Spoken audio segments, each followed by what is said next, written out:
Rocks Villa, as I call it, here in Eagle Rock in Los Angeles. Today is a day of many firsts. First of all, as most of you know, the Wild Honey family, that this is our first show since the pandemic started.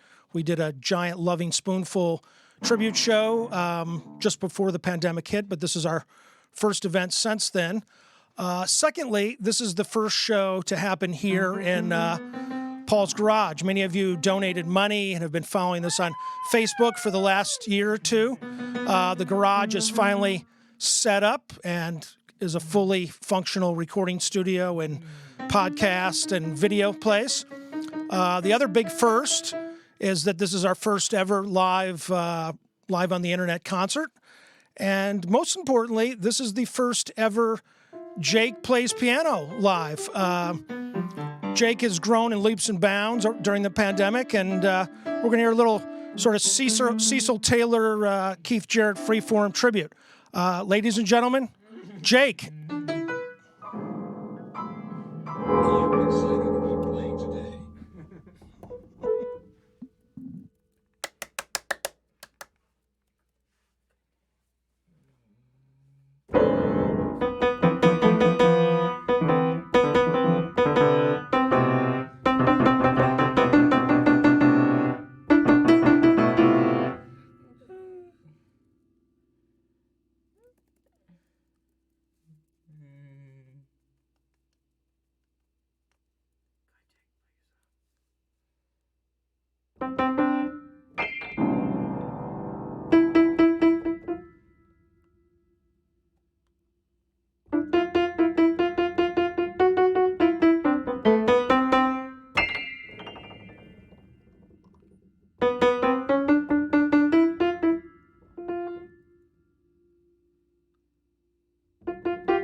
Our next artist,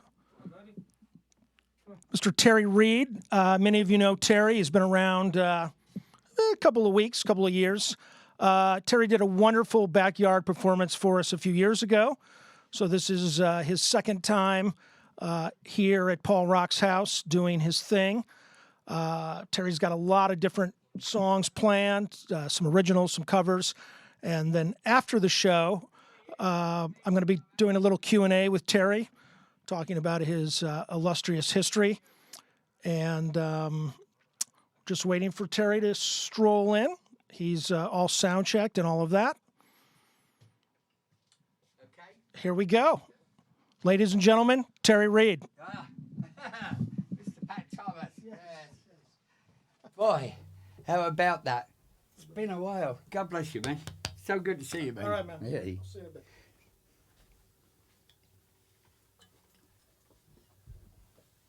Right.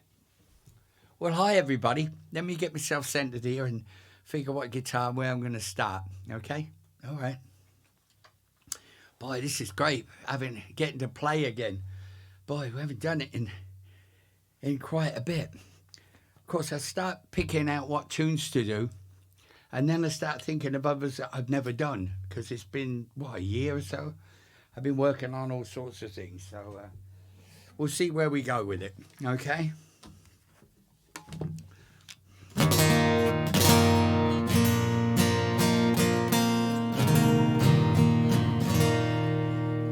This is not to go on too much, but which I tend to do, this is a song that I ended up doing with this T-shirt I have on. Levon built a great, for those who don't know, he built a great big barn in Woodstock, and it was fantastic how he built this and built a studio and everything, like a big log cabin really, and all the folks in the family and everybody still hang, and his daughter Amy, who I send my regards, send my love to her, and she got me involved in a thing that we did there with Jackson Brown, a big benefit thing, and so we all had a ball, and Amy came along and we put the whole band together, and her and her friends sung harmony on this song of the band's, which I always loved.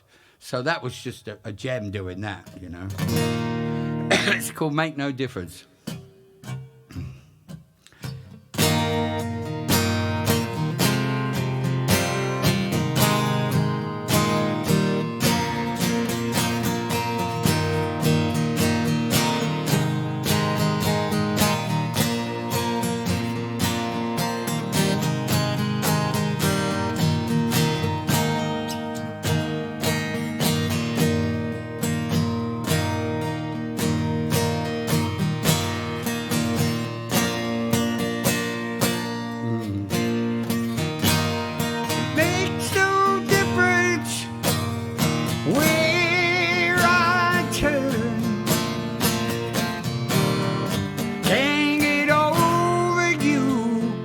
The pain still burns.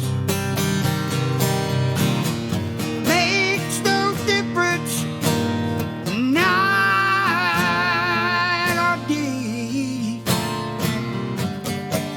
The shadow never ever seems to fade away. But I tell you that the sun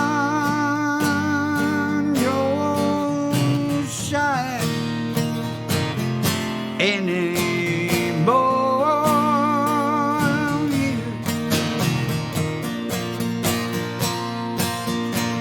and the rain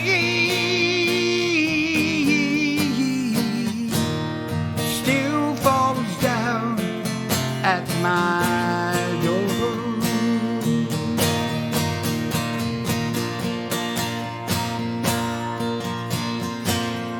Well, there's no love, it's true, it's the love that dies untold. But I've never ever seen the clouds hang so low before.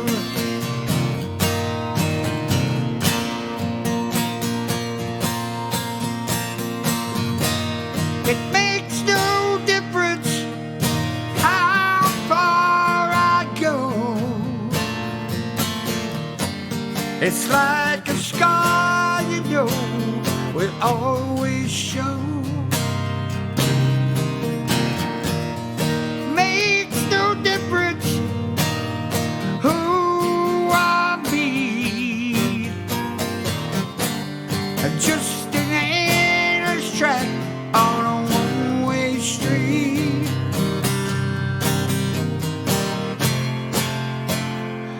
And when that sun it don't shine anymore. Yeah.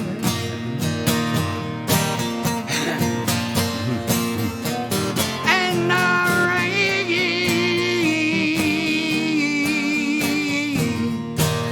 still falls down at my door.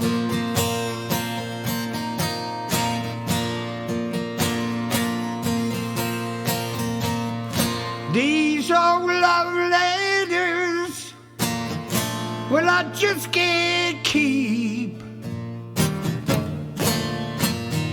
'Cause the gambler says go free them and weep. And I know it ain't ever gonna be this good like it was before.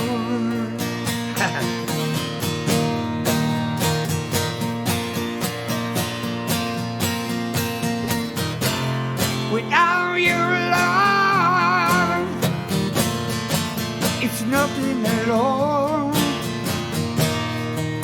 It's like an empty hall, such a lonely fall.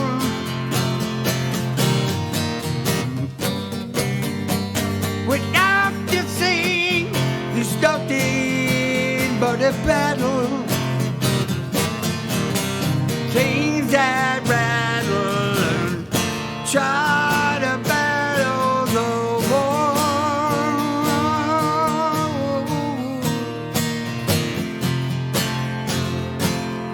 And the sun don't shine anymore.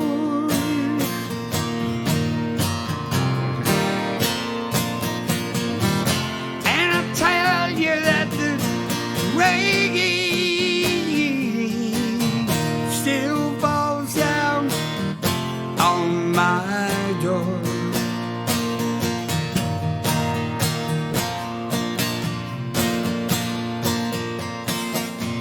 Well, I love you so much that I just gotta say, if I don't tell you now, I'll just slip on the way. 'Cause I've never been so lonely, so lonely, so lonely like this before.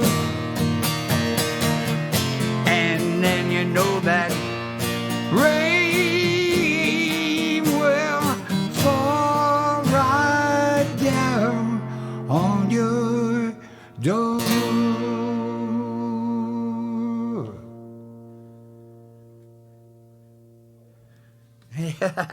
Hey, wow. Well, I got through it. Yeah, that's a difficult song, that one. A lot of fun. Okay. Now, there's hundreds. Okay.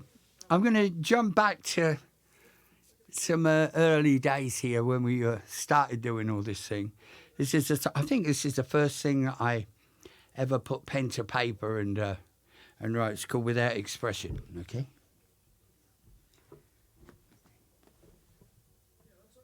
Yeah, it's getting warm, Paul. There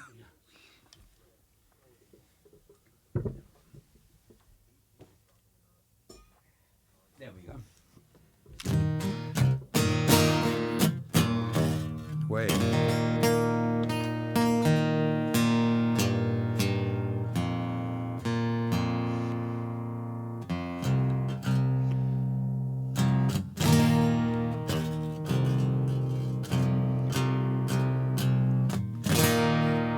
Yeah, it does sound strange, that, doesn't it? Yeah. It's tuned down to C, right? Right.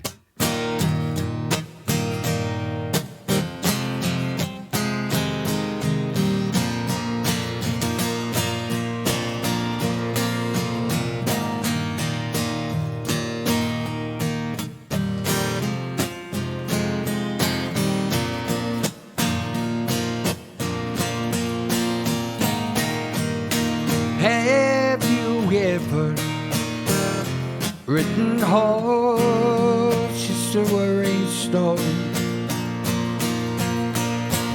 all lying through some busy street bazaar. Well, there are many things I'd love to turn you on to, and then there's somehow I feel that they're safer off where they are. Well, some people now getting bound in infatuation, can't tell the difference between politicians and some people's lore. Well, they wrote these things down so long ago, I can't remember. But to stick to the words is harder than we all know. Haha, that's true. So it's to the man I know, got no expressions there, least not one he can fall. Here's to the man I know, ain't got the chance to express it when he's picked on to fall. But you would never, ever see this man laughing.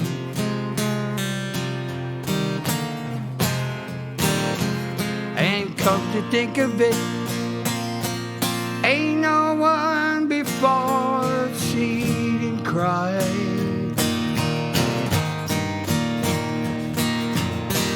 But you might have about giving some kindness, keep him singing, yeah. And by he'll stop and sigh, but each voice so frees up with a fear to ease up, 'cause he can't say goodbye. Ha! Well, if you ever written hearts, it's true of Reid Solo. Or dead a lying back there through some busy street bazaar. Well, I tell you, there were many things, so many things that I would love to tell you wrong to, but I feel it's too dangerous out there to fight it where we are. So it's to the man I know, got no expressions there, not one that he dares show at all. He's to the man that we all know. He's got expressions, but it ain't the fear that he feels to fall.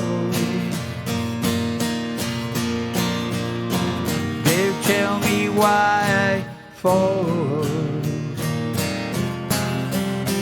'cause it all moves away. Don't tell me why it falls, 'cause it all just fade away. So many things that have changed, so many stay the same now. Let's hope we all keep trying to work on just exactly who we are. 'Cause he's a man.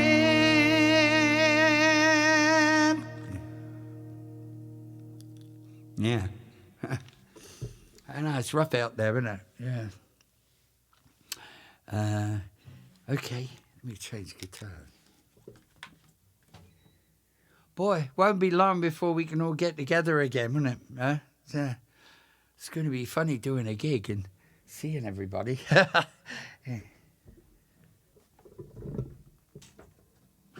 Yeah, I know things are tough out in the streets, but I don't know what we're going to do. I know, I thought, me and a good friend of mine, Lee Miles, that played together for years, you know. And when he moved to England with me, it was an interesting situation because the situation of being black in America was totally different than being black in England, right? Even though everybody in England's from any countries that you never heard of, right? So, but when me and Lee have been friends through all of this, and then to get to this place now where it's got so bad, you know, we both sort of shake our heads wondering, you know. We thought it was all going to get better for a while, right? Anyway, enough. I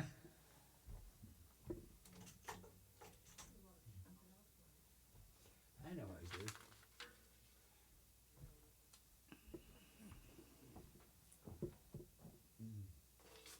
Well,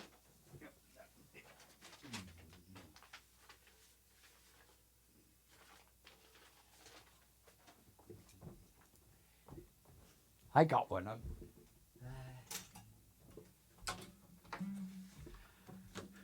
Yeah, I have a list, but I don't think I've ever stuck to a list in my life. But whatever. But I don't remember the last time I ever played this song. But Graham Nash and I have been very good friends forever and ever, and still are. And we wrote some songs together before the CSY days and things, when he was with the Hollies and things. So, and this is one that he still plays. So I figured, oh well, I wrote it, so I'll give it a shot too.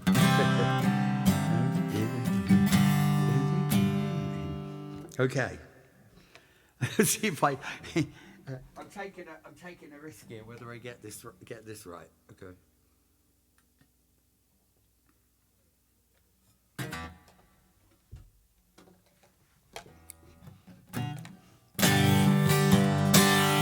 See you, Graham.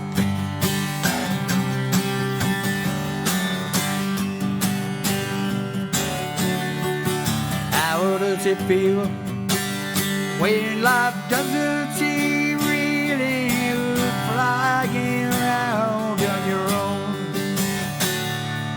You feel uncertain, like a clock striking 13. You're getting a postcard from home. Don't see your eyes, it's in your eyes. Don't keep them lies. You will surprise what you see. What? Forgot it, David.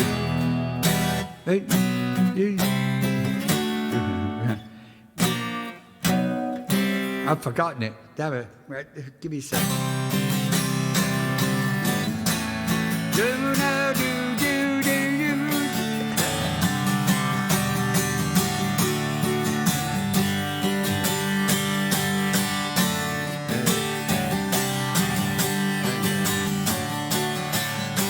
Okay, from the top. How does it feel when life doesn't seem real and you're floating around on your own? feel uncertain, like a clock struck at 30, getting a postcard from home. Don't realize it's in your eyes, they won't tell lies if you may recite what you see. But follow the key and read it. We want to Savior, but by our behavior, He let us believe what we say. The rich and the lying, the dumb and the dying, it's a whole conspiracy. Don't realize it's in your eyes, they don't tell lies, the ones that you see on TV. Just follow with me and read it. Be yourself, come on and be yourself. Why won't you be yourself? Come on and be.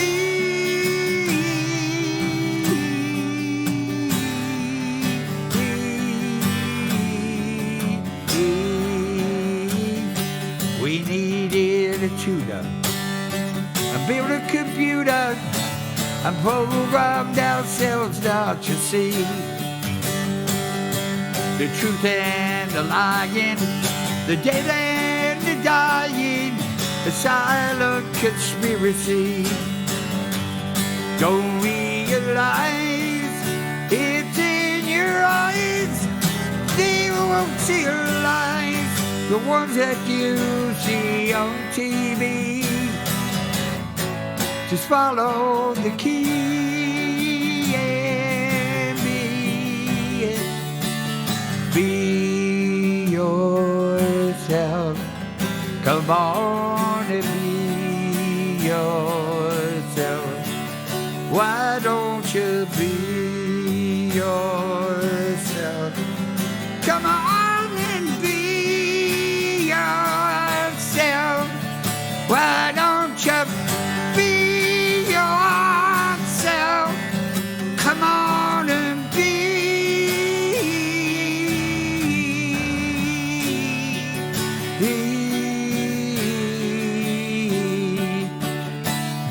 yourself.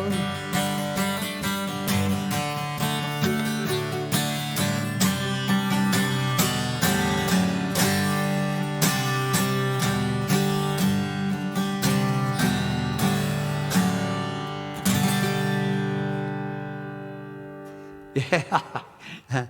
Well, you try them sometimes. Yeah.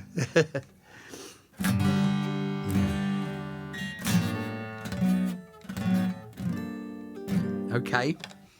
I know what I'll do. This is a song. Graham and I actually we did an album together. It's called Seed of Memory, which you're perhaps familiar with, and. So this is a song called Faith to Arise.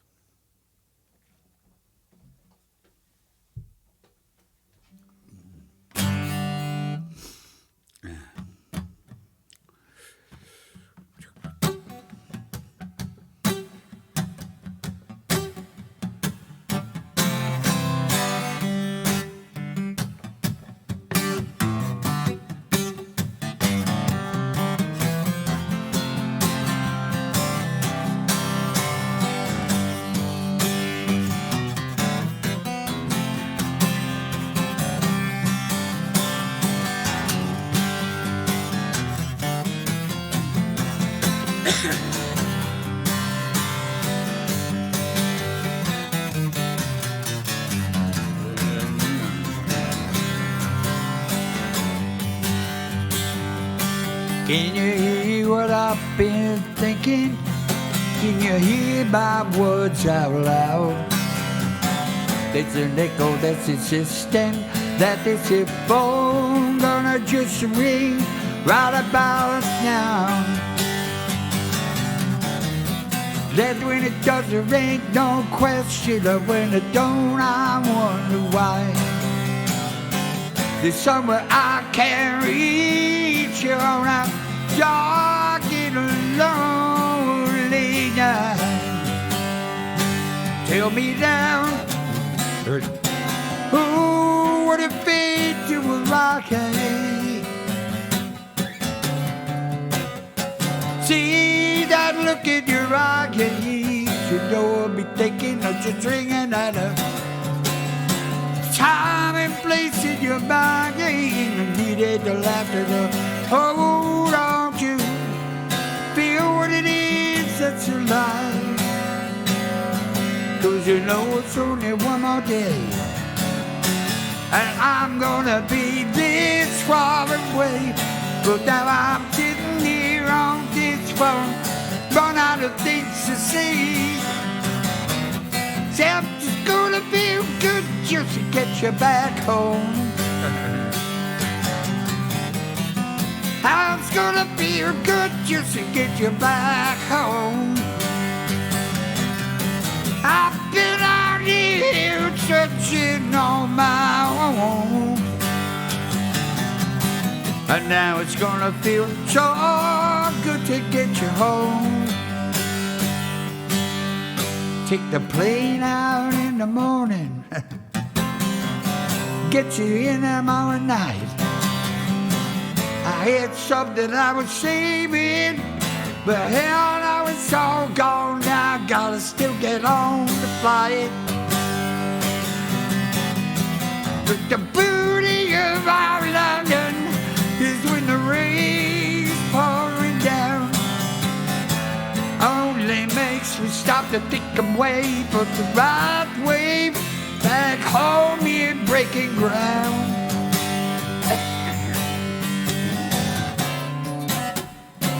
Oh, while you think you were right,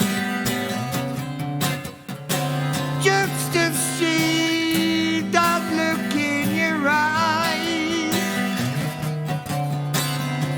see what it is that's alive, the sun on the left are growing on to, feel what it is that's alive.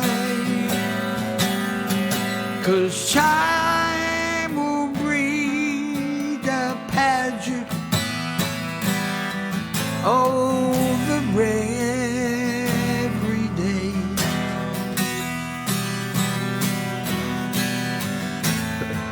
I tell you, whatever it is, there ain't no one he can't say. Was hanging here in the sky with the cover the up till an eye, the feeling of seeking a return to being a reflection in your eyes. Now it's gonna feel so good just to get you home. Now it's gonna feel good just to get you back home. I've been out here really doing nothing but never stretching my bones. And now it's gonna feel so good just to get you home.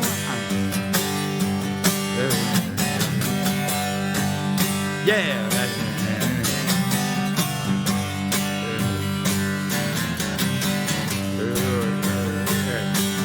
You know it's gonna feel that good.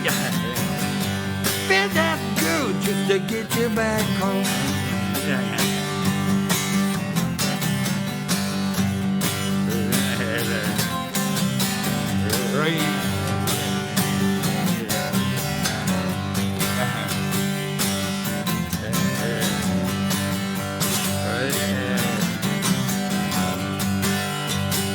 But baby, I know the one thing is that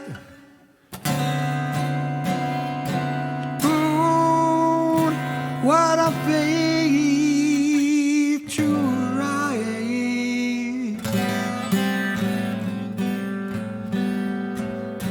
it is now just to see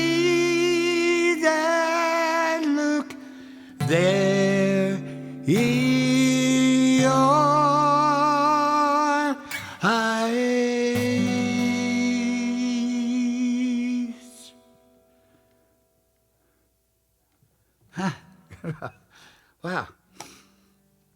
Oh, well, that all came back, right? A lot of fun. Okay. Now I want to play something totally different.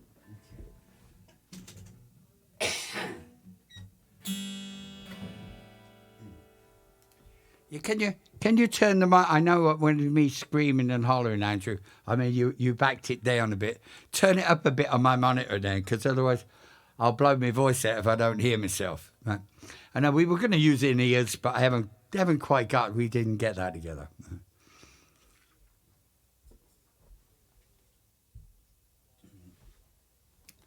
Okay.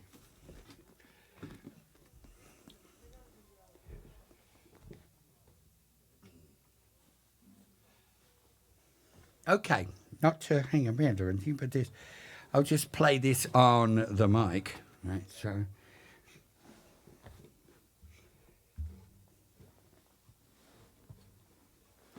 there we go. I want to get it right up to the mic.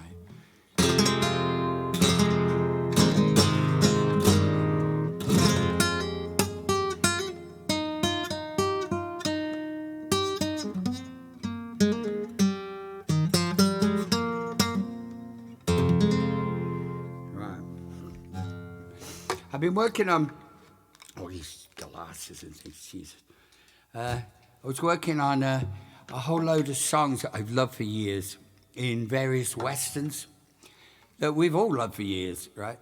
And when you start looking at them and looking at the stories, they paint a great picture of the West and here, or the whole of the United States, the Civil War, or whatever it is.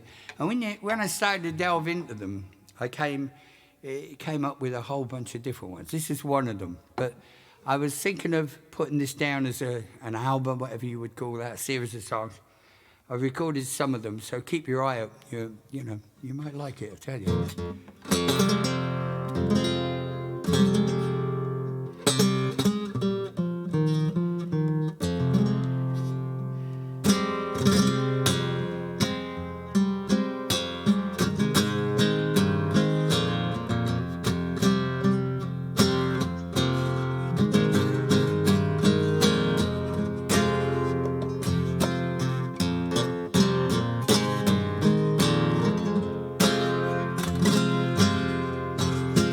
There is a lonely train called the 310 to Yuma. The pounding of the wheels are almost like a mournful sigh. Well, there's a legend and there's a rumor. When you take the 310 to Yuma, you can see the ghost of outlaws go riding by. Way up high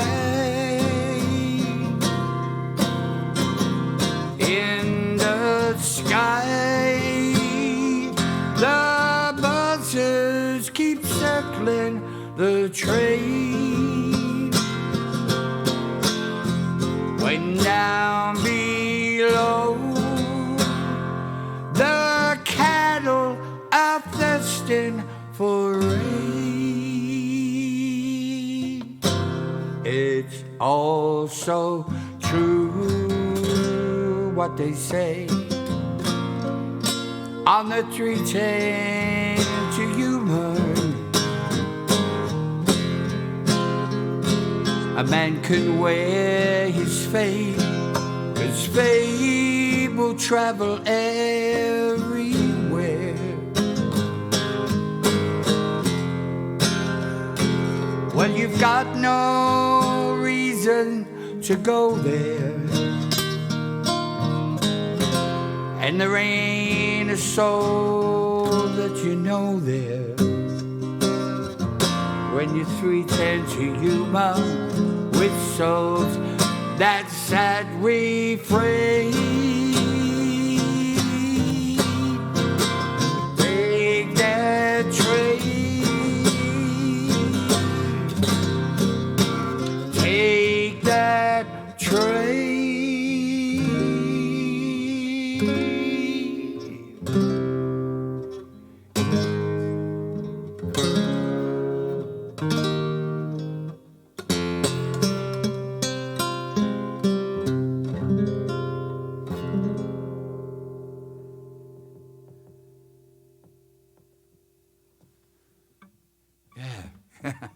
What a great song, right?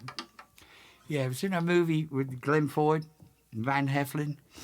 It's where they took, for those who don't know, it's where out here when they didn't have courts and they didn't have jails and everything, the main jails were in Yuma. So anybody who really screwed up or shot somebody or whatever, they'd take you to Yuma. So I bet it was a rotten jail. It didn't sound very pretty. Right.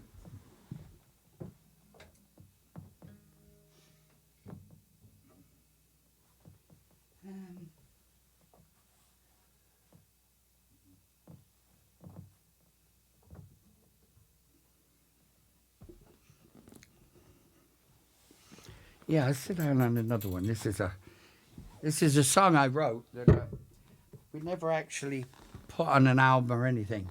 It's another one I don't think I've ever done this live. I might have done one time in London, but here we go. This song's it's one of the things that'll happen to you in your life. It happened early in my life, and these things change your life, you know, when you lose somebody. So, but it makes you stronger in the end, you know. It's things you have to deal with. Right?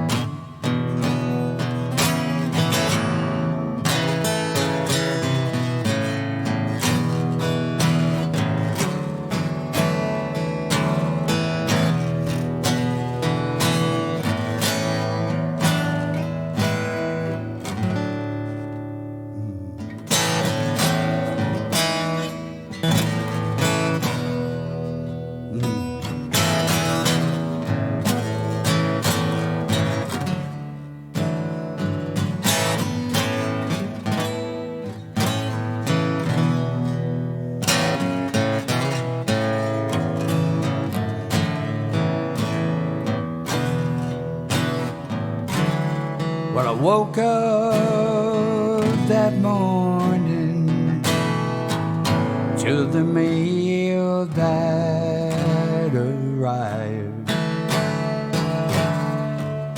Wait for I read it. There were tears in his eyes. There was a lonely confusion as he left in the rain, left alone with you there on my mind.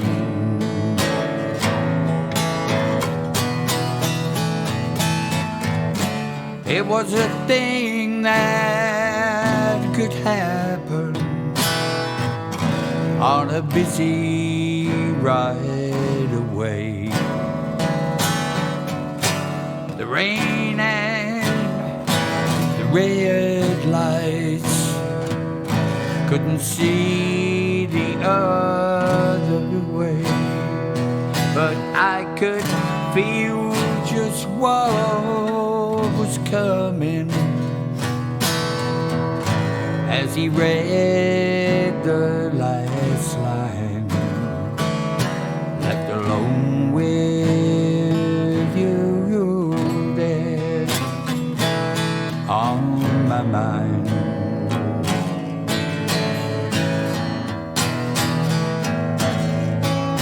Well, how I never did feel it mount your shoulders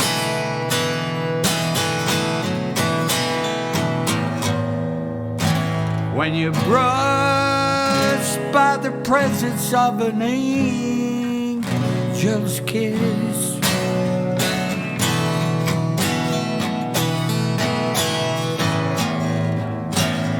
He'll take you to your life in a place that matters as it's taking you down where you live.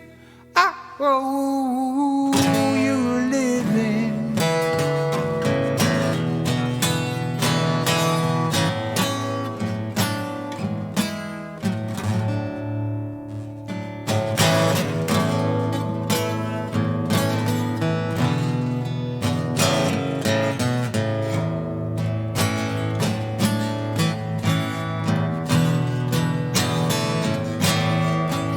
Tell me how the feeling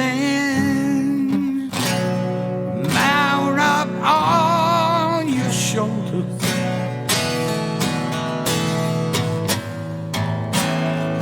While brushed by the presence of an angel's kiss.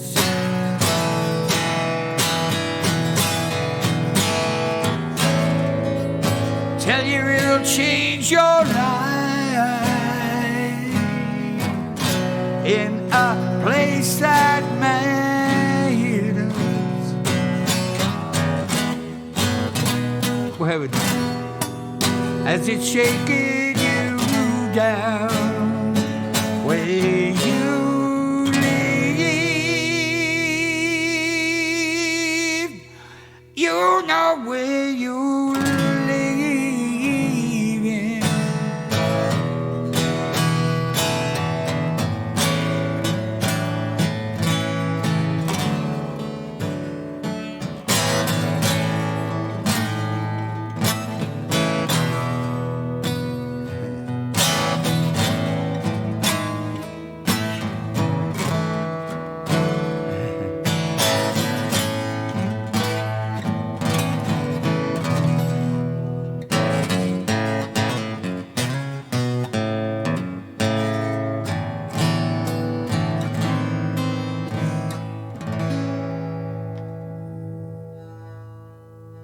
Oh, wow. Wow, that's reaching right back. Yeah, God bless you. Really cool. Okay. Now.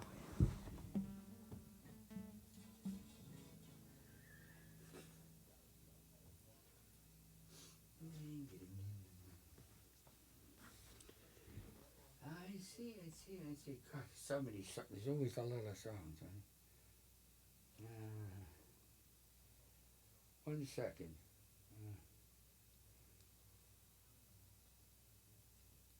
Let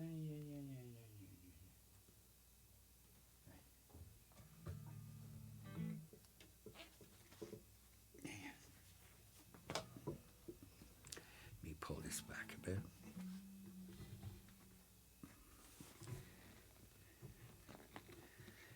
Hope you're all well at home, all over the world. Boy, it's great doing these streams. I did a couple of things before, like with it, and I suddenly get a blast of phone calls from people I was at school with, and and all different people I hadn't seen in so long. But the ones that when you were at school with, all wondered where you went. You know. Okay. Now where'd it go?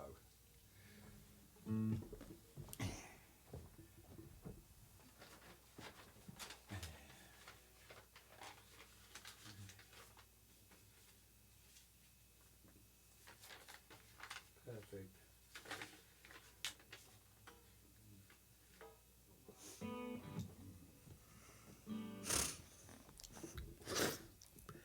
Okay, so for you lads that like a good guitar, right? This is a friend of mine, Dave, who lent me this guitar. We all have guitars in common all over the place, right? So this is a 62 335 Gibson. And I'd like to do a shout out to Gibson because they've been very good to me too, so it's unbelievable. But there's one person I always admired through the years there's two people. There's John Denver, who really made a job on the 12th string, and the one guy that was best who could sing, man, what a voice, was Glenn Campbell. God bless him, man. And God bless both of them. And I always loved this song that he did. So, right, it's from a movie called True Grit, okay?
One day, little girl,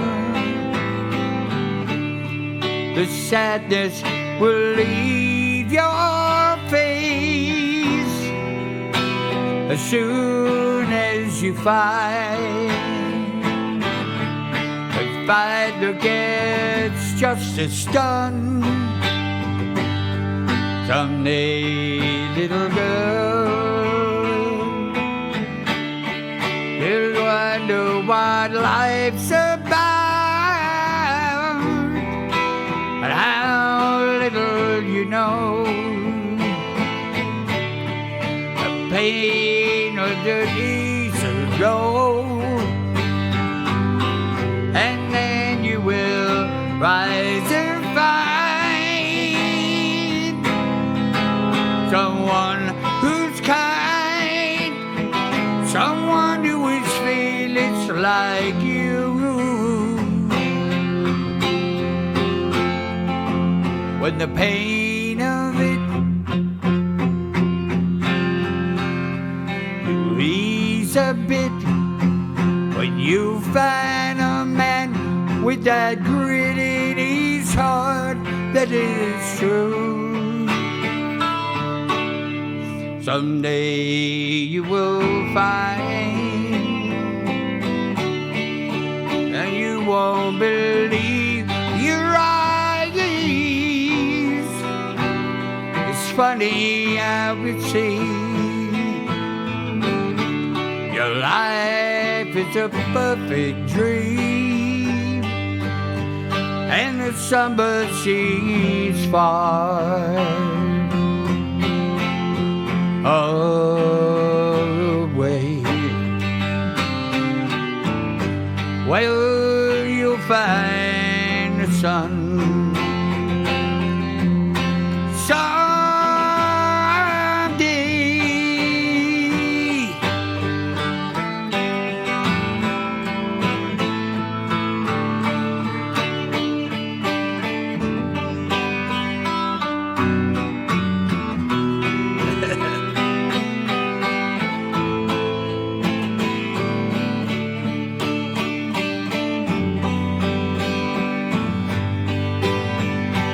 Though the summer seems far away, well, you find the sun someday.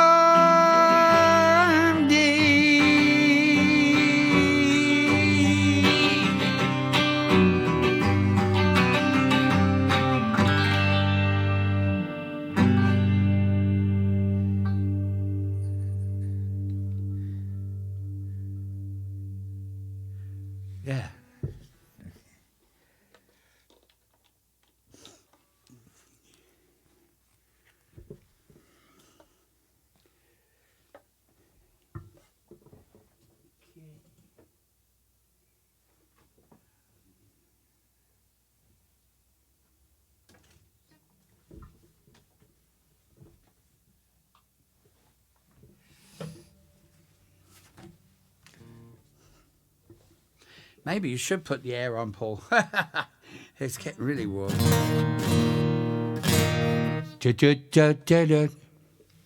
Yeah, a bit more vocal if you could do it. You know, I know we're dealing with a monitor. It's difficult.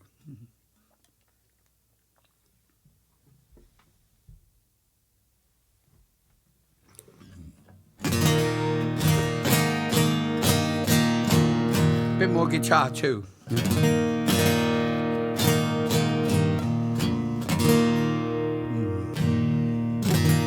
Lovely. There you go.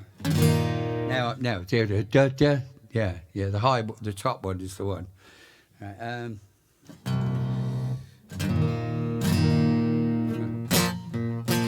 okay, I'll do an old song. Well, old. They don't get older, but this is a song by Conway Twitty. Okay.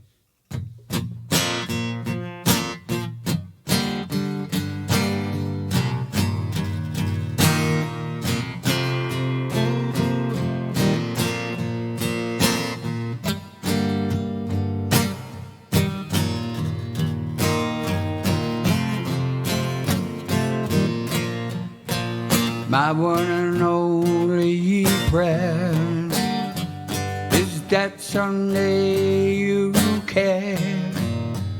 My hopes, my dreams come true. My one and only you. No one will ever know how much I love you so. My hopes and my prayers will be one day you care for me, but it's only make believe.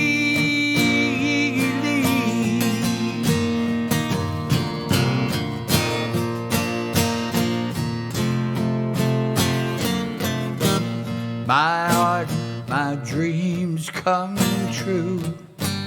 My one and only you. My heart's that wedding ring. You are my everything. My heart I can't control. You rule my very soul. My hopes and my prayers will be that one day you'll care for me, but it's only make believe.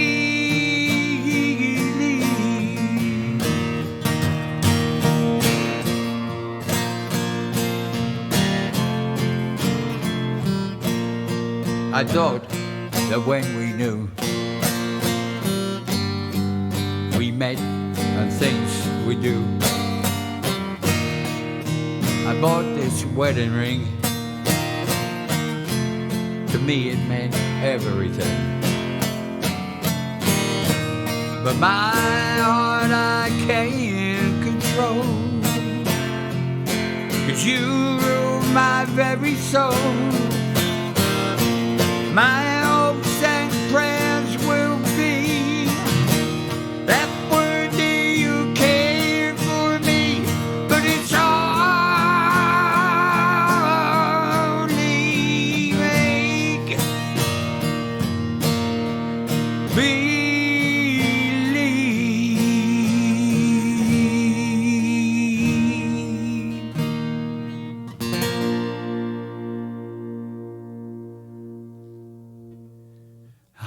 Yeah, what a songwriter, huh?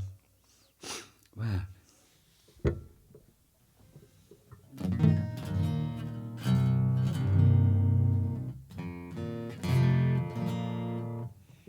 Okay, let me switch this one.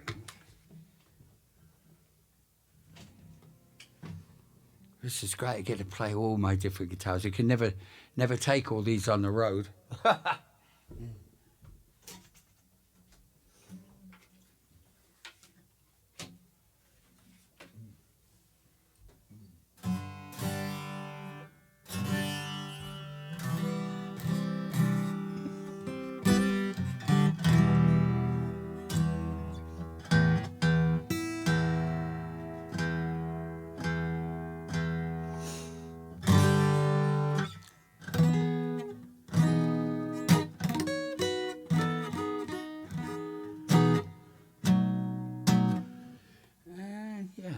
there's a couple I wanted to do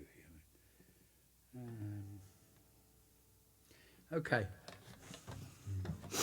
This is one I wrote in a sort of more of a jazz medium. I wrote a while ago. And it's based upon the love of Sam Cooke. Sam Cooke, probably the best singer ever alive. Okay, this is my sympathetic rendition to him anyway, right? It's called Don't Know Why, right?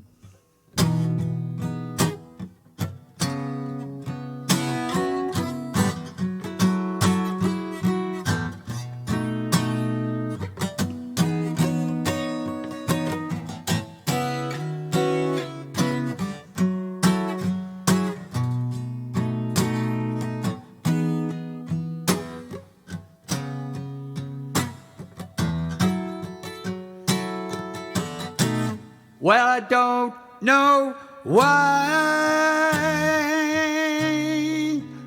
I'm shy about you,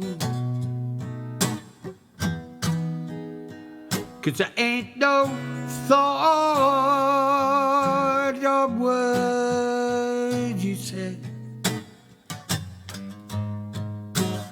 But when my eyes just keep on glancing, just to stand next to that sweet warmth of yours again, I ask all my friends everything about you. Tell me what she like and maybe a little of what she said. But I tell you, if only I could just come up and ask you,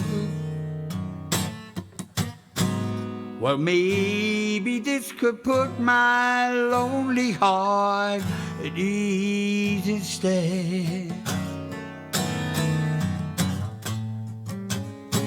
But here I stand,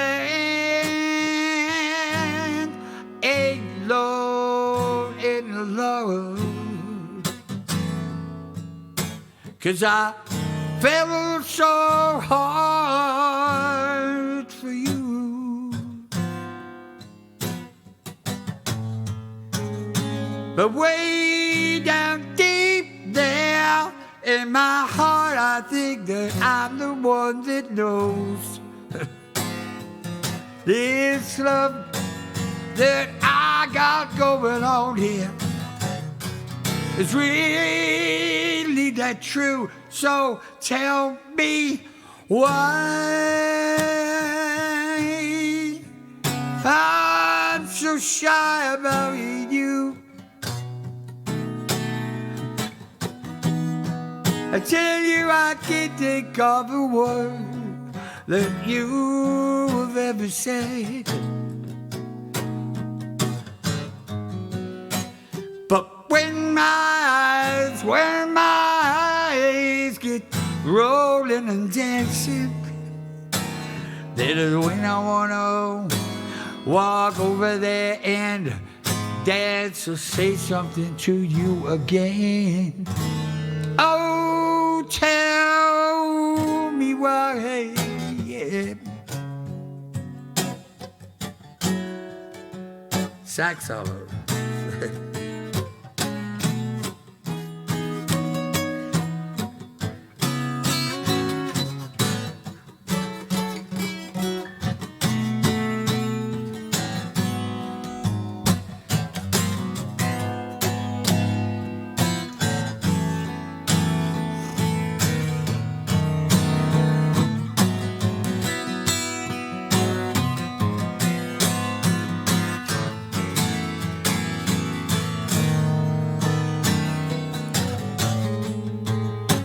Well, here I am, little boy alone in love, 'cause I felt so hard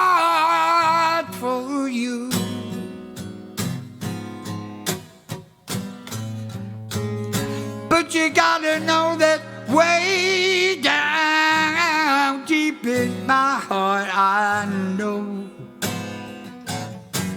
this love has got you going on, baby.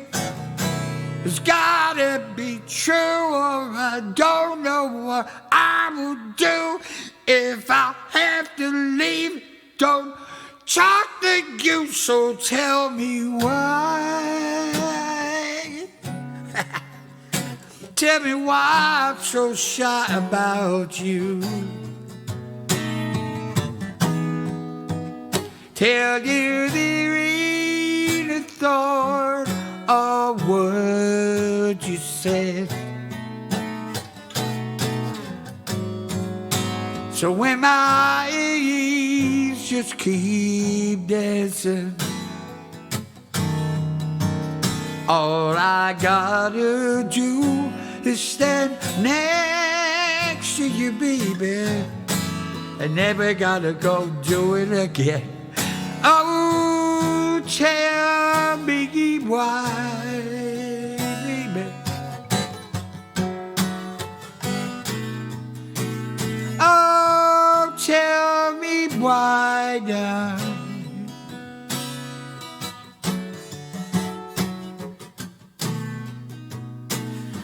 'Cause there's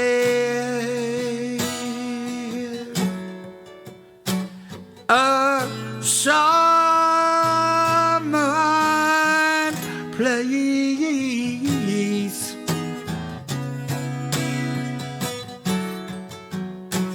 that we can find now. I know down. But still I don't know. Do you know why?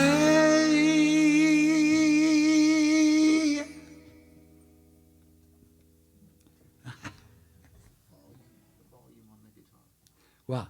Check the volume on the It's not loud enough? You're not getting a signal on the guitar. Oh, no, really? Oh. Let's see, huh? Nah. Okay, I'll change. I won't play that again then. I'll leave it alone. I don't know whether the battery went out or something. Yeah. Could be the battery. Yeah, I haven't used it plugged in for quite a while. We were getting it in the bleed in the mics. But Yeah. Yeah, you get the idea. Yeah. Ah.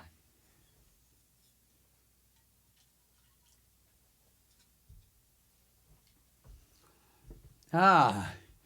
Good one.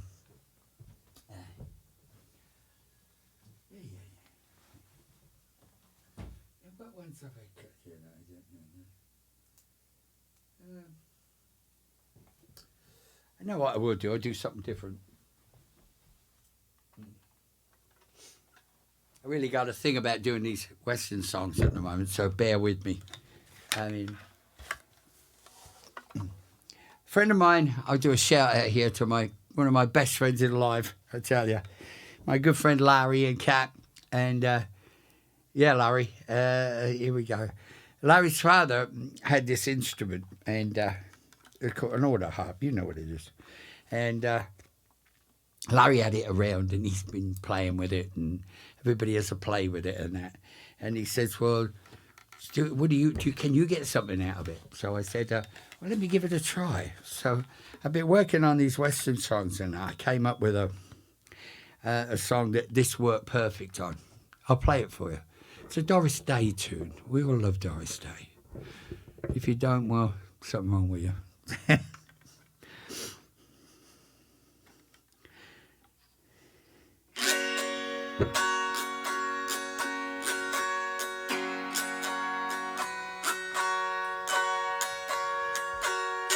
I'm going to sit down for it.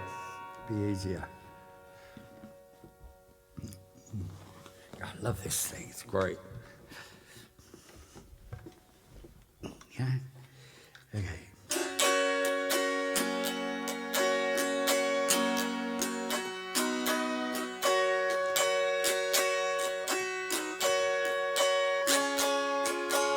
Take me back to the Black Hills the black guild of Dakota, to the beautiful Indian country that I love. I lost my heart in the black hills, the black hill of Dakota, to the wonderful Indian country that I love. And when I get that lonesome feeling, and I'm miles away from home, I hear the voice of the mystic mountains carry me back home. So take me back to the black hills, the black hills of Dakota, to the beautiful Indian country that I love.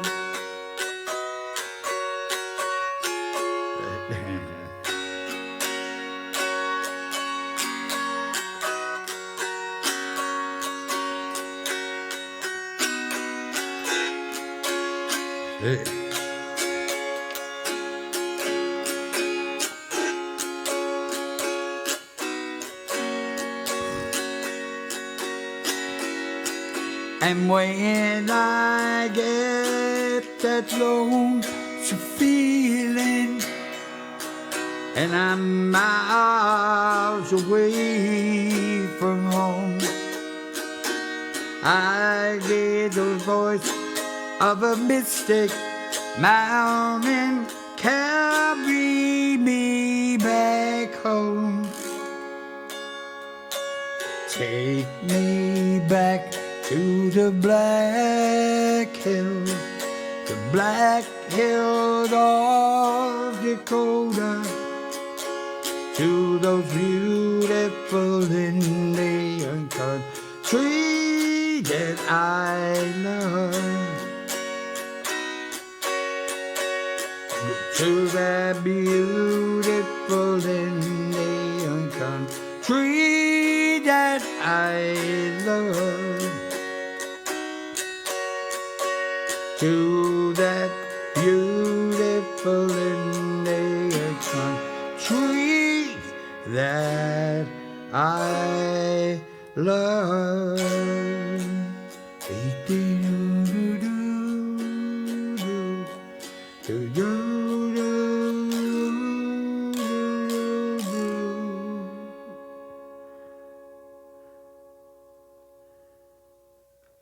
Yeah. What a great thing. It's imperfect. God bless, Larry. Yeah.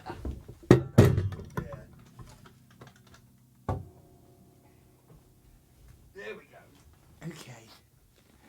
Yes, it is dodgy, that store. Anyway. Good enough. Let's see what I've got now. Leave that guitar alone. Okay.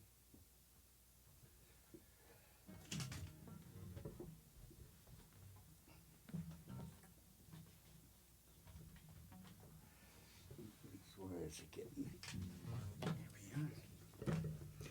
Pull this thing back.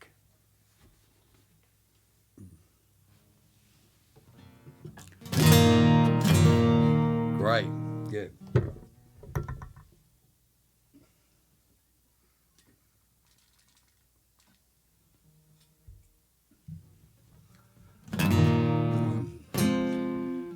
Yeah, this is another album that I did a while ago.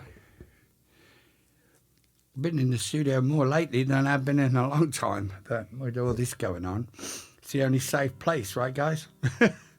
So, yeah, I'll play you a few more. This is a song, the lead song from an album called River, okay?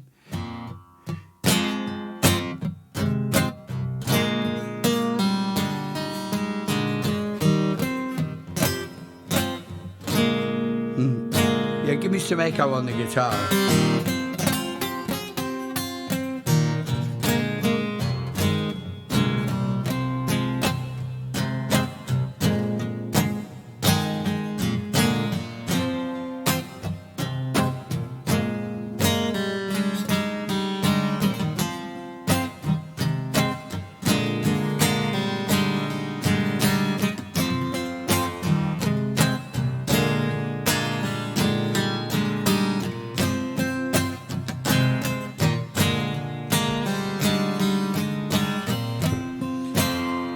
Is it my maker?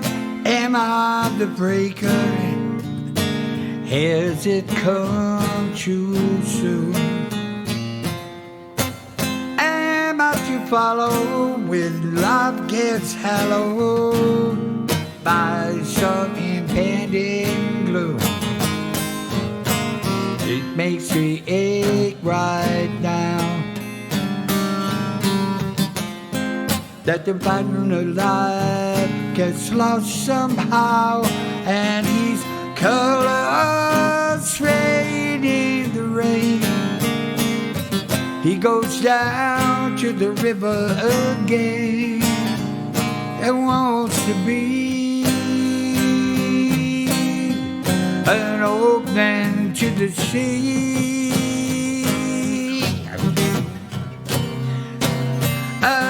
Soft it shall be, the part of you and me, and a river.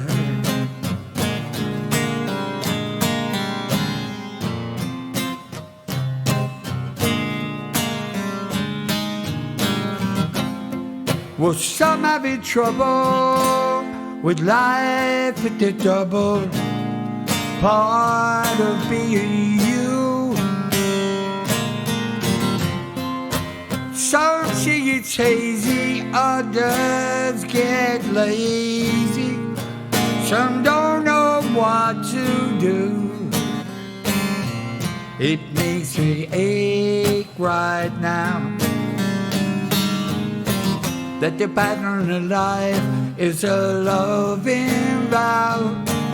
Only God has power to ordain every soul that comes in from the rain and wants to see, find someone, open up until his wildest dreams to that one that's seen all before, that one they can see through the floor of the part of a river. Get the life that rolls on with her. Never starting there, never really returning, just to find one's heart that's really yearning for what you want to dream. Seem that your life's a scheme, though you defy no more, I can see the flaw in it. Don't even seem that part of what can be, or be in a river.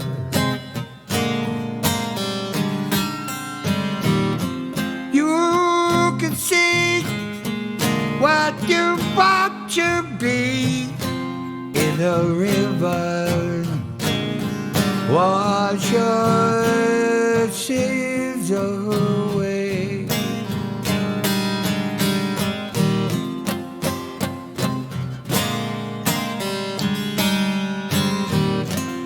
Well, is it my maker, or am I the breaker?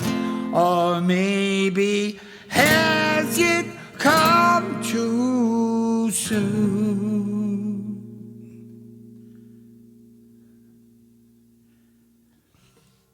Hey.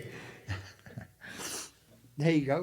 Where are we on time? Do you feel like you're playing in a vacuum, right? Because I mean, Yeah, you know what? You know where that is.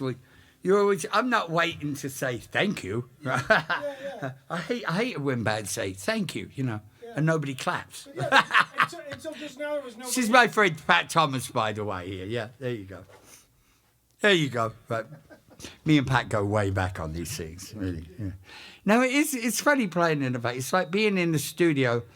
And you always think, all the guys out there or girls out there, you know, in the studio, that do things in the studio, all you think when you get to the end of a track is, I know I can do that 100% better than that. Yeah. That's all you ever think. It's all you're supposed to think, really, you know. Sure. Right. Yeah, I'll do one more. Okay. There we go.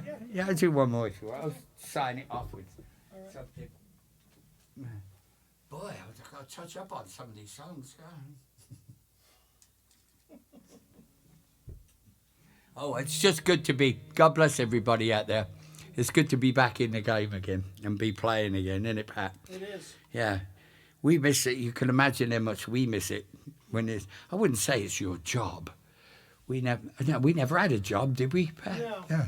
It's a hobby with an occasional paycheck. Yeah, I like the occasional thing, yeah, right, as it goes on.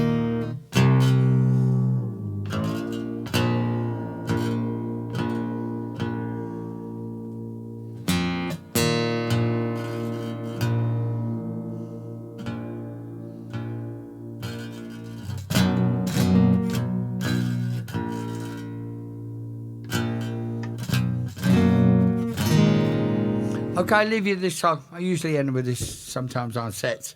I'm starting to revolve back to that. This is a song called See the Memory, okay? And you all stay safe, and I'd love to see you soon, really. It'd be great to get out there. Okay.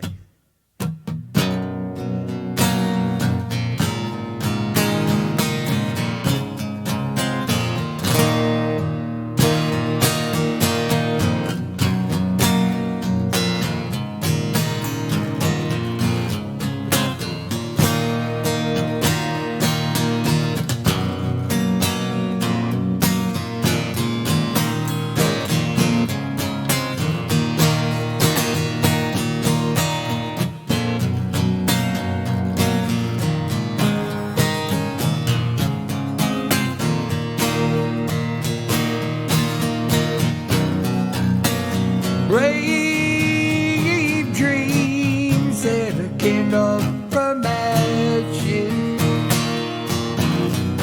rise out of the battle below, sway wings over all that here passes, so that life could stay immortal to the country. And let every man be aware of being free. Let the winds of change that rearrange the country, and let also sow a seed of memory. Let it go on, 'cause you know how long it will go on again.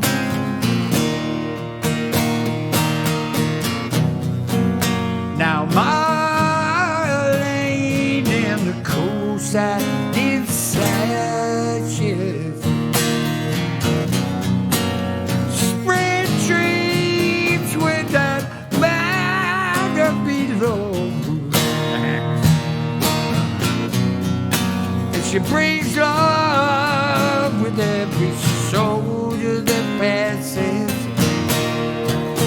So you and I will know where it is that we go for the country. And let every man be aware of being free. When she talks of the time you and me. Right out of the face that walked out of the memory.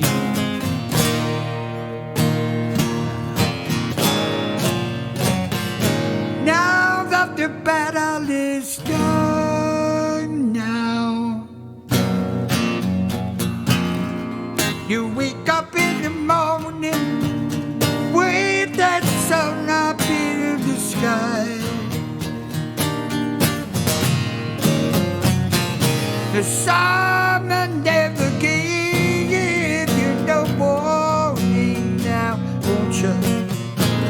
The flowers that get grown up and covered the mud upon the line. Valleys getting green up in this deeper love on your mind.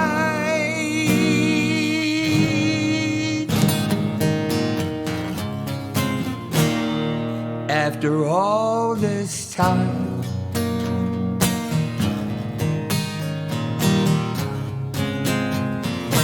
let it go on. It's been a long, long time.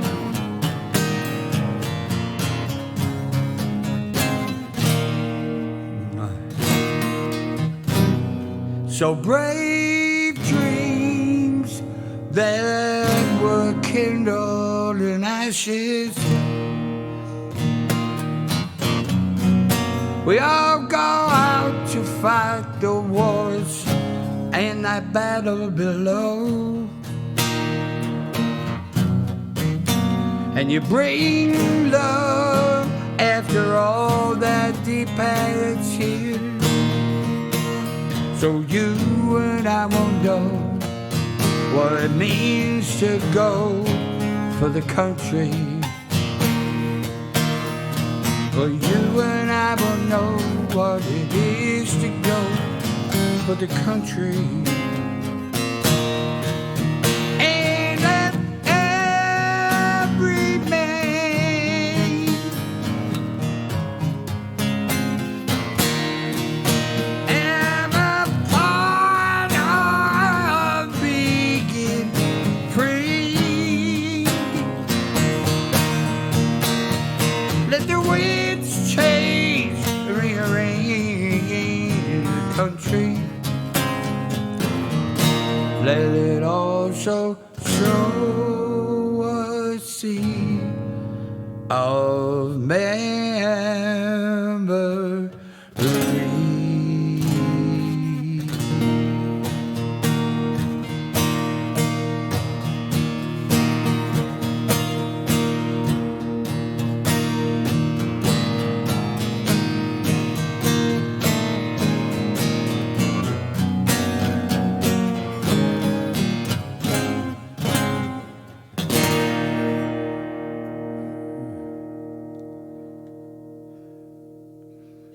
Yeah, there you go. Thank you very much, everybody.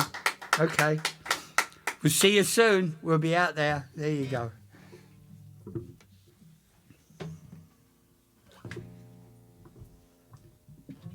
So for those of you There you go.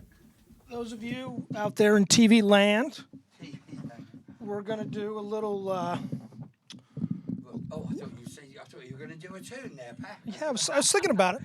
He was. Well, don't pick that guitar because it don't work anymore. Okay, all right, yeah. Yeah, let me take that out of your way. Yeah, so I don't knock it over or something. No, just so you got some room. Yeah. You look like you're cramped in there. So I first met Terry Reid. God, I was a wee lad. I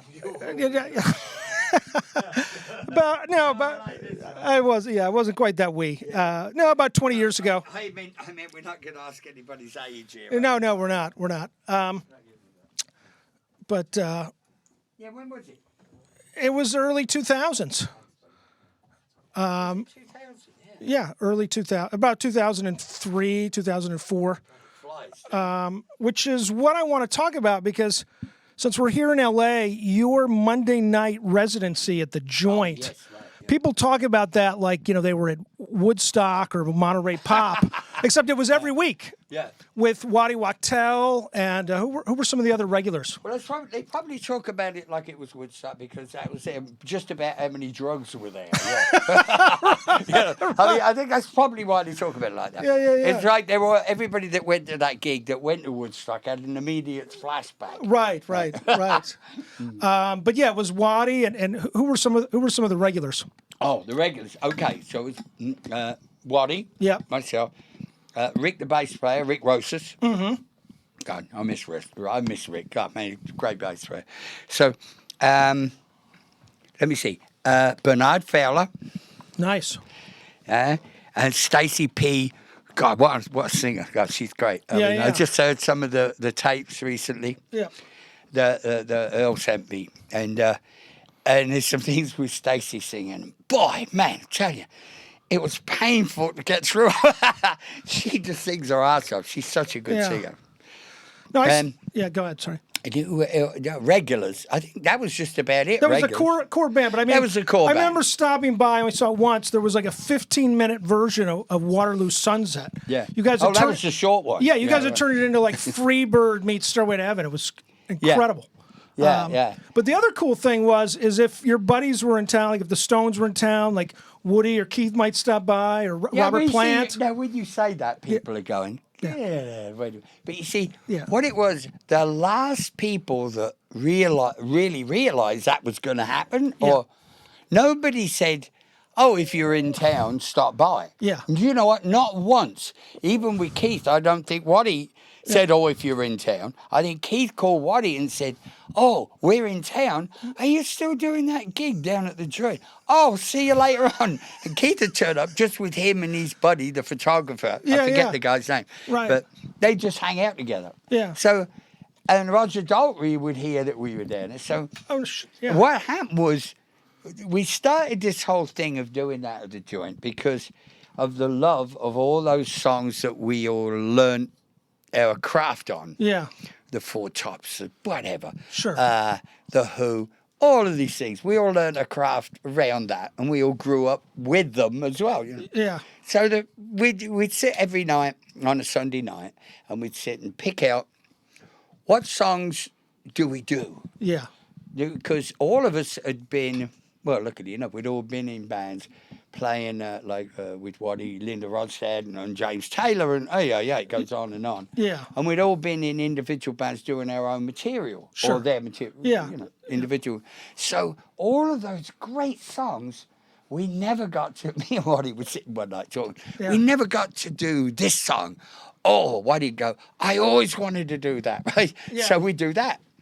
But what we didn't realise is that when we did that song, when the guy or the guys heard it, who did the song, they're going, oh, we'll have some of that. Yeah. Right? Because we got harmonies and everything going, like with the hootings and that, the kids are all right. And they turn up at the gig and they go, I'm on, right? Yeah. And we literally, there's some tapes that got that he sent me that is like us with Roger Daltrey, like, I wouldn't say rehearsing. It's a quick crash course on the song. Yeah, right. Now, it's not whether you've got it right or not. It's just... the feel. That'll do, right? And then we go on and do it. Yeah. And that happened with, like, God, so many people, Yeah. But that's what made it so fun. And then people start going to us, but they go, so who's coming tonight then? Yeah, right, of course. So I said, I don't know. And they go, well, what he said. I said, no, he didn't, because none of us know who's coming, Well, the cool thing was it was pre-internet, so no one was going to announce it on Facebook. Yeah. There was no way to leak it out, No, but I'll tell you what, when it started to get, whereas when there was rumours of funny things, Yeah. And when you got a cell phone, it went around, like when Keith turned up and things. Yeah. But it started to get that a lot of different people. It reminded me of a club in London that we used to play called the Revolution Club earlier in the day. Yeah. Whereas it was semi-private. I don't know what that meant, Yeah. If you were somebody, you could get in without a ticket. Right. And everybody from Sean Connery to, I don't know who, turned up at the club. Yeah. And it was, you look out in the audience going, That really looks like Sean Connery. And you finish the set, and Sean, who's a real character, right? You go, Terry, I'm gonna have a drink with us, right? You know. We got a question. Oh, okay. Okay. Has Terry ever thought about writing his autobiography? Have you ever thought about writing a book? Autobiography, yeah. Yeah. Well, thinking about it is one thing. We're in the throes at the moment looking for a publishing for it. And my friend Barbara, who's here, right? Who's my good friend. We've been working on it, right? Oh, good. And yeah, so I mean, it's just all these. I know you're probably listening, going. There's interest right here. Yeah, there you go. One copy sold. One copy sold. One copy sold. Yeah, it's just getting a publisher because we need. I wanted to do this thing of wandering around a lot of the places where all of this stuff that we all love. Okay, you at home is. A lot of you people go, well, how did they all get from there to there? Yeah. You know, they were born in a box and it pulled them out, you know, like Judy Garland, one of them deals.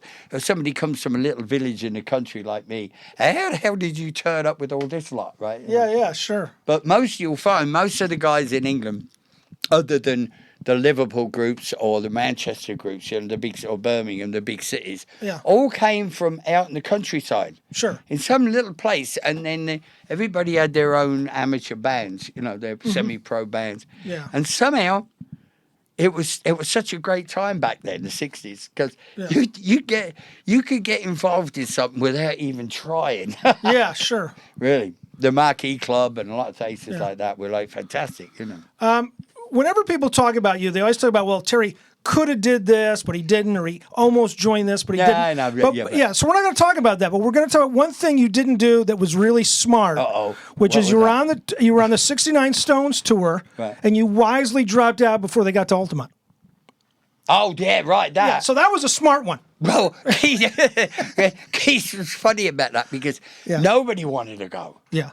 Because the day before, the concert was going on the day before the Stones got there. Yeah. Because, you know, they wanted to do it at Candlestick Park. Right.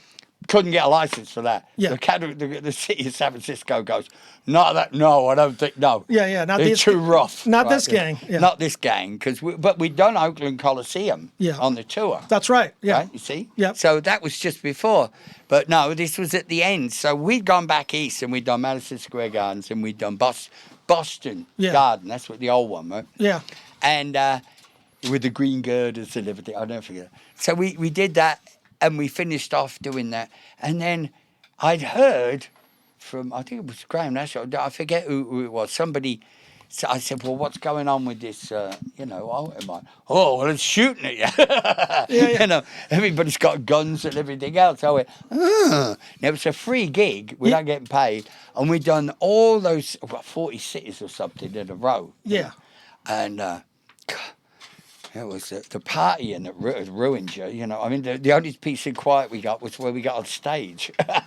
So when we got to the thing of doing that last one, we all went like, oh, forget it, you know. You're just tired, basically. And Keith said, well, do you want to go? And I went, well, I'd rather go home. Yeah. He said, well, I don't want to go myself. But I said, well, I think you better. Yeah. There's enough trouble anyway, you know. So the other opening acts on that tour, you've got B.B. King some nights, right? Yeah. Chuck Berry sometimes? Yeah. And Ike and Tina, right? On and off with Chuck Berry and B.B. King. Yeah.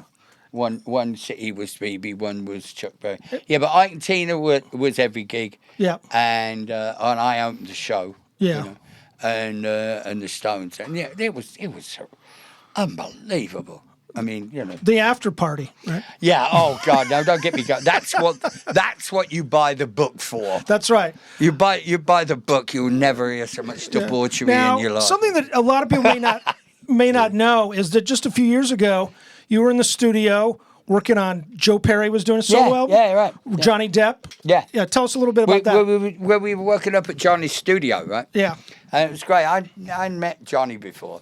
I knew Joe Perry from back in the day with Aerosmith and things and all that. Yeah. And Jack Douglas, you see. It's Jack Douglas that pulled me in. Oh, he was engineering? Yeah, he was engineering. Oh, wow, I didn't know And that. I'd known Jack forever, and he's, you know, Aerosmith. He is Aerosmith, you know.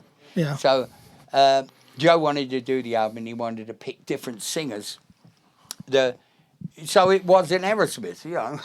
It was his album. Yeah. So he picked me and Robin Zander and David Johansen. Who, Oh, nice. I love David. You know. Yeah. So he got us, and then there's a couple of different things in there, you know. So and it was the makeup. He got all the licks and that, and then we got together over at Johnny's and stayed in one of his houses up there. Yeah. And we literally wrote four of the songs while we were there.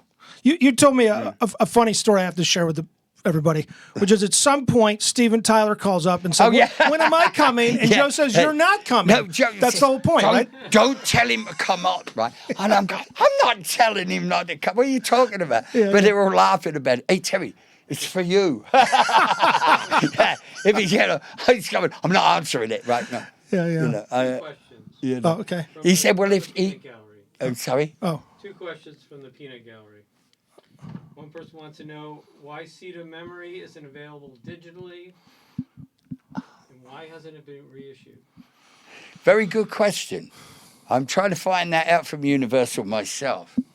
And there's a long story to it, which I don't actually want to say at the moment, because there's some funny things going on. I bet. No, I'll leave it. No, well, no, yeah. No music business you questions, can bet people. and win on that one. Okay. Second question from the peanut gallery here. During the Stones tour of '69, Terry's band started with 3 members, but ended with 4. Yeah. I'd love to hear about how Lee joined up with Terry, Peter, and Keith, and was he a member of the Ikettes also touring with the Yeah. Stones? Not at that time. No, earlier on. The way that Lee joined was changed my life, to be honest with you. I mean, we were in London playing at that club I just mentioned, the Revolution Club, right? And Ike and Tina Turner were coming. I toured with them in 1966 with the Rolling Stones, right? And I was on the bus with them, so it was like, oh, this is heaven to me. I mean, you know, Tina singing on the girls singing on the bus. I'm crying half the time, you know. So in that band then was a guy called Junior, which was a young guy on bass, but quintessentially the Chuck Rainey, James Jamerson, the stuff that you love, right? Yeah. You know, oh man, it's unbelievable. So I thought, oh, that was great. So then when we got to 69 and we got, just before that, Tina Turner came over to England with and I was really blown away. They asked if I would do the Revolution Club. I would do the gig with them. Nice. And I'd open up, and I went, Yeah. right? You don't need it, but there you go. Yeah. But she's so nice, you know. I mean, and Ike was always really good to me, you know. He asked me to join his band one time. But that was That wouldn't have ended well. I don't think we'd be here now. No, I don't know. And that was a little different. But so anyway, I did the gig, and at that gig, Lee Miles was in the band, and I saw this guy play bass guitar, and I just literally lost it. I said, "That's what I want to do," you know. And he came back to England. He left Ike. And that caused a bit of an uproar. But he came back to England, joined me, and we put a band together with Dave Lindley, right? Alan White on drums, who was phenomenal. Right? From Yes and John Lennon. Yeah. Well, he wasn't in Yes yet. No, he wasn't. No. But he was doing John Lennon's Imagine album at the time. That's right. Yeah. And John was unbelievable about it. He'd go, oh, yeah, well, you know, he called up one day. My dad says, you better get on the phone. John Lennon's on the phone. I went, get out. What's he? He said, no, he wants to talk to you. Don't waste Compare his time. schedules on the. He said he's busy. Don't waste his time. Yeah. My dad's big John Lennon fan. So he says, get on the phone. And I get on. He says, yeah, Terry, Alan says you've got a gig in Leicester that you opt out of twice. Because of other gigs, you got double booked. He says, look, don't do it 3 times. He said, because it's on the college circuit. If you get blackballed on that, he said, you might as well leave the country. He said, our band got in the same problem. We got blackballed one time, and it took us ages to get out of it. And I went, oh, really? He said, so I'll let Alan off. I'll send him up with a car tomorrow. you know, and then go to the gig and have a good one, you know. And I went, yeah, your band had problems like that. So, I mean, oh, shit, he's talking about the Beatles. Our band Our that got band. blackballed, right? Oh my God, I love it. It's John like that. He's just like one of the guys, you know. Yeah, Yeah, that's awesome. yeah. But Lee Miles, you know, was, I see Lee now. Wow. You know, at the drop of a hat, I would get him in on a gig. With this thing passes with all the COVID, that we'll play together, you know. Someone wants to know about any Jethro Tull stories. Ah, yeah, they do, huh? It's not Ian Anderson asking them, is it? Under a pseudonym. Is he under what's he Arthur Conan Doyle? What's he under? Oh well, there's a lot of them. When we were on that tour, I'll be honest with you, it was hard keeping us lot all together on the straight and narrow. Right? Me and Clive Bunker, and what's it, Martin Barr? Yeah. Martin Barr, yeah, the guitarist, Clive Great Bunker, guys. drummer. Yeah. I mean, salt of the earth, these guys. And Clive Bunker, he's the funniest guys. But we're all running around like rolling joints and carrying on. And Ian wasn't particularly fond of all that, right? So he fired 3 nights into the gig, the tour, he fired us. Or he fired his band and mine and fired us all. And then we all we went, well, hang on a minute. What are you going to do for the rest of the tour? Yeah, right. We've only got 3 days in. Yeah. No, it's sort of a bit like. No, Ian's great. I mean, you know, everybody's great. It's just, there was a bunch of different things. I think it wasn't funny. It wasn't funny. I remember we flew to Ireland to do a concert a concert gig there. I'm in Belfast, and we flew in, and I know everybody says Ireland's always so green. Right, you know, Yeah. because it rains all the time, right? Yeah. Sure. Well, as the plane slowed down, landing, you know, and they put the brakes on it, and it's so. I'm looking up and going, yeah, it's green, but that's a different shade of green. Well, that's not Irish green, and as it slowed down, I realised they're tanks. Oh wow! They're British tanks Army lined along the runway either side of the plane. And then these these guys get on the plane. Yeah. They're all in balaclavas with automatic weapons and start searching people on the plane. Yeah, I got that exact look, Paul, that you've got right now. It's like, I didn't do it, right? But that's when the war was on over there, you see. Sure. And I mean, everybody was on edge. And yeah. I can swear online, can't I? Yeah, sure. Well, 1 or 2 words. Yeah, sure. I've been very good so far. Anyway, so what happens, we did this one arena. It was like a very, very old arena that I think, Sullivan fought in. You know, I think the Queensberry rules were invented. And it was a boxing ring originally, and it was just sandbags on the ground. Where it was all bumpy like this. It's very strange, and the amps were all sideways. Yeah. And we go out there, and so we go out, and we're playing, and we get to playing, and as I'm playing the second song, I'm playing away like this, I'm looking at, and everybody's looking a little serious. They're not looking very happy. Right? And then it's gated up like this. As I look in the third row, suddenly they all switch round their, the things you buy, what do you call it, your catalogue, right? Mm. You know, for the the show. tour program. Yeah. But on the back of it, it was, you know how you do at football games, you spell out the team's name and everything, like the cheerleader. Well, and it said, fuck the English. Wow. Like, it's just like this, they all went like, like this. And it went, and I'm saying, so imagine yourself playing a song like this. Hey guys, how's it going? You know, and you go, fuck the English. And it went like this and down. Wow. I'm going, yeah. And now everybody's got guns, and it's all sort of like now. Yeah. Sort of like playing Chicago at the moment. I don't know. Yeah. Trump rally. Yeah. Like a Trump rally. Yeah. Oh yeah. I think I would have turned that gig down. I don't know. Yeah. What a mess. Is there another question from Someone craving a solo album. Yeah. When? I don't know. I've been working on a lot of different stuff at home with all this, especially like all the Western stuff that I've been doing. I mean, I've got a real passion going for that. and the record. I've been doing all the harmonies and everything with it, like that 310 to humour I did, you know. And some of them, there's some very unusual ones. I didn't want to get all into it right now. But I got a lot of that, and then me and Chris have been talking about going to the studio, and we have a whole run of songs of mine. Chris Price from the Wild Honey There you family. Go. Yeah, Chris Price, yeah. Yep. Right. So I rarely go, you know, I mean, whatever, you know, as soon as we... But we've been... My good friend Larry Peterson, we record together up in the desert, and we got a whole Pro Tool system, but we've been getting on really good.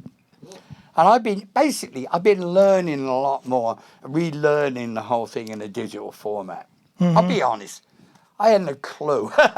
Yeah. I'm an analog guy, as Joe says, it's analog. You know. Yeah. Right. I mean, I love the analog, but I suddenly clicked to me that in a digital domain is all of the echo chambers that we loved using, all of the compressor limiters that we loved using. It's like silly boy crazy. Or what does that mean? You know, it's something that we used to use before, but they can't use the name because of a copyright infringement. Right. So. Sure. But it's all the same thing put into digital format. And it's something, now of course I've got into it now, seeing, you mean we could do this? Now it's nuts, you know. But it's great. I mean, it'd be great to get in the studio and do some, you know, some more stuff. We will. Cool. Yeah, need to earn some money first, of course. Yeah, so this entire year, like every other musician, you've probably done the least playing you've done in your life, right? You ain't kidding. Yeah. Right? I mean, I got into the studio thing, and I didn't want to get into the thing of recording an album, right? Yeah. Or whatever they call that, or a series of recordings of my songs. Sure. Right while this is all going on, because I can't go out with it, and I can't. Yeah, you can't tour it. Well, I can't get all the musicians that we know. Yeah. All our friends. We can't. Nobody's going to go and hang out with a bunch of guys. No. You know, and I didn't want to do one on a Zoom. Yeah, Zoom. I Zoom didn't want to recording. record a Zoom album, you know. I'll do something like this, but not like that. Yeah. It's the magic of getting together that makes it. And probably the longest time in a while that you haven't been in England. I mean, you're generally there once a year, or twice a year. Twice a year. Twice to 3 on. Yeah. I'm going over in June now. I just booked a flight, so. Yeah. You know. Is that business, pleasure? Well, whatever happens, really. Yeah, I mean, sure. There's a couple of things. If they see, the thing is with England, as a lot of people know, it's not really opened up there yet. Right. So I've some obviously I've got business to do that you can't hard copy. Sure. Yeah. But there's a lot of things I'd like to do. Yeah. And we haven't been over. And my mother's now, she's 92. So Good for her. yeah, God bless her. Oh, she's just great. Yeah. But, you know, you say that, but I mean, I haven't seen her in a year, and she's not happy about that either. Yeah. So me and Annette, my wife, we're going to go over and see her, you know, Fantastic. and see how much time I can hang So out. you've lived in America since, like, what, 72? Yeah, 72, yeah. So you've spent more of your Yeah, life in I spent California all my than... life here, Yeah. California, Yeah. Well, you know, that's it. I came here and went, I think that'll do. Yeah. Sure. I'll do that. I went to Atlanta, Georgia, and lived down there with the Allman Brothers down on their ranches down there earlier on. And that was great. That was a lot of fun, right? But... No drinking or partying there. Huh? I said no drinking or partying with the Allman Brothers. They're super straight guys. No, if they run out of drugs, I'll tell you, it'd be very drastic down there. That would you would have heard on the news about that, right? No, I think Jimmy Carter would have solved that problem. Right. No, I mean, they were great. All Yeah. them guys, Dougie, the roadies and all that. Yeah. And the mums and dads, the cooking. Oh, the food must have been incredible. It was off the charts. Isn't there this cafe, this like soul food diner they all used to hang out at? Where you make them? Yeah, in Macon. Yeah. I know that one. Yeah. Yeah. You see, there's only one problem with that is though, unless you come from there. Yeah. Is you go to Macon. I mean, you all probably been. There's a glue factory down the road. Ooh. You ever noticed No, that? I've never been to Oh, Macon. maybe you're a local. Yeah. No, but we went there. I'm going, what the hell is that smell, right? Just a real And pungent. they go, I can't smell anything. Yeah. And it's like, you know, That was the only thing that Jamaican that sort of got me going. I dealt with it there now. Yeah. Mate, I don't know. Well, they wouldn't know. Yeah. They're all gone too. Yeah. So, now, another question from the audience. What brought you here in the first place? What? To California. Oh, California? Yeah. Well, we'd been all over we won tour and we'd been all over the country. Right, that was the one luxury about it. First I came over with Eric Clapton and Cream and doing that whole tour, and we did a whole bunch of that, and we hit California. And I wasn't too keen on Hollywood and the whole deal because a city's a city, and all that blah blah. You know, it wasn't exactly my cup of tea, and it was like a real it was like London with frills on it, you know. So I figured, okay, well, enough of that. But I drove up the coast in the mountains and that, and I started seeing, hang on a minute, there's snow on the mountaintop. And I came out to the desert and I went, wait a second here, it's 95 degrees here. What do you mean here? Why is there snow on the mountain? Oh, no, you go up there, you'll freeze to death. I went, really? And so I started figuring this all out. And then I was like Lake Havasu and, you know, and I go, wait a second now, you mean I can go boating and fishing and you can go skiing, I can go down here and get a tan. I think I could get used to this. All right. It's perfect for anybody that, comes from another country. Did Ahmed Erdogan help you like sort out visas and all that? Well, when I came over to live here, you got a very good point there, actually. I think we were talking, is that the whole band broke up, the one I was saying, with Alan White and David. Alan joined, yes. Yeah. David Lindley went with Jackson Browne on the road because Dr. My Eyes went #1. So that thing went away. Yeah. And I'm sitting there with Lee Miles going, what happened? Yeah, where is everybody? It's like the band evaporated, right? And I went, He said, well, man, it's real warm in L.A. at the moment. I went, that sounds good. We're standing in a snowfield like this. Yeah. Right, in England, freezing to death, going, why are we sitting here? Right? Yeah. So I said, you got it. Yeah. So I called Ahmed. I said, man, don't worry about it. He said, come on over here and I'll get you a producer. And you take 5-6 weeks off, hang out in LA, I'll give you some money and don't worry about it. And I'll get you. He said, how about Tom Dowd? Yeah. I went, what? Tom Dowd to produce the album? I said, how about no? I said, what do you mean? He said, well, he's really interested. I said, I'll be right over. Yeah. So I came over and I was dying to get going, but it took a while to settle in. Yeah. It's always a thing I find about, it's one thing, I've toured all over the world, like you've all been places now. But when you tour all over the world, that's one thing, because you know that you're going home and you know where you live, where you're from. But when you go to somewhere and you know you're moving there and you know you ain't going back. Yeah. You go, I think, call it culture shock or whatever you call it. You suddenly realise you ain't from there. Yeah. It's a different deal. And you get really, it's a whole different, you get really struck by that, how different things are. Yeah. And, it didn't bother me. It was just, I couldn't believe that all the times I toured around America and been everywhere, that suddenly it really struck me as it says, I know that I'm here to stay. Yeah. Right? Yeah. Yeah, and then bloody immigration knew it too. They stamp. I've been in 6 weeks. Hey, Terry, well, whatever, No, I walked in with one case and a guitar, and they went 2 weeks. I went, they got wind. They got wind I was staying because I didn't have a visa for a tour. Yeah. I wasn't earning money, and all that. Right? Sure. But so I got around it. Won't get into that one. let's do one more question and we'll wrap it up. Anybody? That's all I got. That's all you got? David Jenkins must have a question. Yeah, he does. Of any of your former musical partners or writing partners, is there somebody that you haven't worked with in a while that you'd like to see again or like to work with again? No, I haven't worked with them. Well, Graham Nash and that, we keep talking about getting, until this bloody thing hit, we were talking about we're going to do something together again. We're always talking about doing something. When I go to New York, he comes and we do some of the songs that we did on stage at the cutting room and that, I always work with Graham. I mean, that's a blessed working with him anyway, But who else would I like to work with? I love working with Joe Perry. It was a lot of fun. And Johnny was a gem, I'm telling you. Yeah. It was great. We had a lot of fun doing it. Who else going? Let's Keith Richards. I'd love to work with Keith Richards again. Yeah. What's That would be the good. oldest guitar that you have that you still play? That I still play, the oldest. It's a 1958 Hovner President. Yeah. Yeah, with all the bird's eye maple and the Burt Whedon guitar for anybody that knows that. It's a great guitar.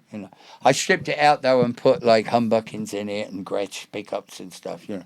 But it's still the whole body and everything's original. Cool. It's real cool. I wanted to mention that if you're watching this, there's like a donation button or a tip. So feel free to leave a tip. Wild Honey has not had any income for a full year till today. So we could use a little, Absolutely. gas money, so to speak. Terry, I want to thank you.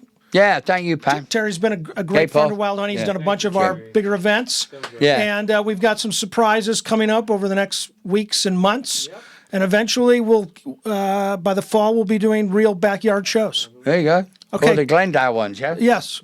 All right. Thank you, everybody. God bless everybody. Bye-bye. Right. Yep. Great. Cheers.